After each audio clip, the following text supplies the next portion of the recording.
দিনটি ছিল 15ই আগস্ট, মূলত আজকে স্বাধীনতা দিবস।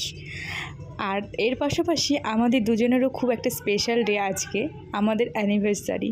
সকালবেলায় ঘুম থেকে উঠেই দেখি আমার হাজব্যান্ড আমাকে সারপ্রাইজ দেওয়ার জন্য কি করেছে দেখো। এখানে কিছু চিপস আর এই যে ফুলের বুকেটা, আর দেখো ওখানে আয়নায় হ্যাপি অ্যানিভার্সারি লিখে রেখেছে। তারপরে আমি ফোনে হাত দিয়ে দেখি ফোনের পিছনেও এটা লেখা রয়েছে।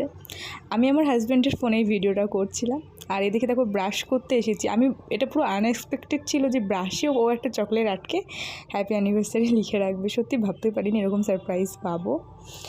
তারপরে আমি গেলাম রান্নাঘরে, আর রান্নাঘরে আমি প্রথমে ব্রাশ করে আগে আমার অভ্যাস জল খাওয়া, এটা আমার হাজব্যান্ডই আমাকে শিখিয়েছে।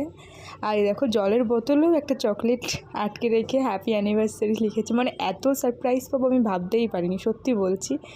অনেক খুশি হয়েছে, অনেক। এই ছোটো ছোটো জিনিসের মধ্যে যে কত ভালোবাসা লুকিয়ে থাকে কি মানে বলে বোঝাতে পারবো না। তো থ্যাংক ইউ সুদীপ, অনেক থ্যাংক ইউ তোমাকে।